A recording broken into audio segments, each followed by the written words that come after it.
28 जून 1914 Bosnia के सर्व Yugoslav राष्ट्रवादी Gavrilo Princip ने Sarajevo में ऑस्ट्रो हंगेरियन वारिस आर्चड्यूक फ्रांज फर्डिनैंड की हत्या कर दी। इसके बाद ऑस्ट्रिया हंगरी ने सर्बिया के खिलाफ युद्ध की घोषणा कर दी। इस प्रकार पहले विश्व युद्ध की शुरुआत हो जाती है।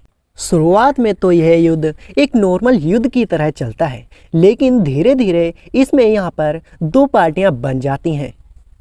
पहली पार्टी का नाम एलियड पावर होता है, जिसमें फ्रांस, रसिया, ब्रिटेन और यूएस समेत लगभग यहाँ पर 17 देश होते हैं, जिन्हें हम मित्र राष्ट्र के नाम से जानते हैं।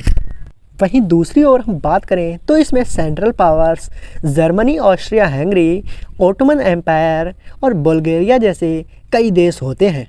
इस प्रकार इस युद्ध में दुनिया भर से 30 से भी अधिक देश इस युद्ध में शामिल हो चुके थे। इसीलिए इसे एक वर्ल्ड वॉर कहा गया, क्योंकि इससे पहले इतिहास में कभी भी इतना बड़ा वर्ल्ड वॉर नहीं हुआ था कि जिसमें इतने सारे यानी कि पूरी दुनिया ही युद्ध लड़ने के लिए लग गई हो। इसीलिए इसे ग्लोबल वॉर भी कहा जाता है।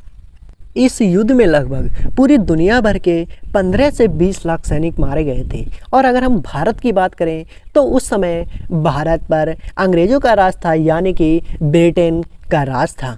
भारत के लगभग 10 लाख सैनिकों ने इसमें भाग लिया था, जिन्हें कि ब्रिटिश की भारतीय सेना कहा जाता था। इसमें से लगभग 62,000 सैनिक शहीद हो जाते हैं और लगभग 67,000 सैनिक घायल हो जाते हैं। इससे पहले दुनिया में अभी तक कोई भी ऐसा युद्ध नहीं हुआ था जिसने कि पूरी दुनिया को हिलाकर रख दिया। इस युद्ध को जीतने के लिए सभी देशों ने अपनी अर्थव्यवस्था की चिंता ना करते हुए अपनी मनी का बहुत सारा हिस्सा इस युद्ध में लगा दिया। इसीलिए हारने वाले देशों पर युद्ध समाप्त होने के बाद काफ़ी बुरा असर पड़ा। उनकी अर्थव्यवस्था एकदम चिरमिरासी गई। इसके बाद 11 नवंबर 1918 को सेंट्रल पावर वाले देशों ने यहाँ पर मित्र देशों के आगे घुटने टेक दिए और इस युद्ध को समाप्त कर दिया गया। तो मित्र देशों ने एक वायसराय की संधि के द्वारा इस युद्ध को समाप्त कर दिया और यहाँ पर हारे हुए देशों से उस पर साइन करवाए गए और यहाँ पर वायसराय की संधि के द्वारा युद्ध को समाप्त कर दिया गया।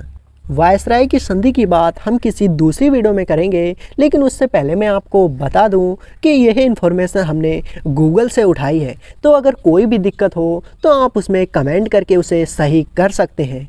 और भी ऐसी इन्फॉर्मेटिव वीडियोस को देखने के लिए हमारे चैनल लर्न विद रहीस को सब्सक्राइब ज़रूर करें। तो चलिए मिलते हैं किसी नेक्स्ट वीडियो में, तब तक के लिए बाय बाय।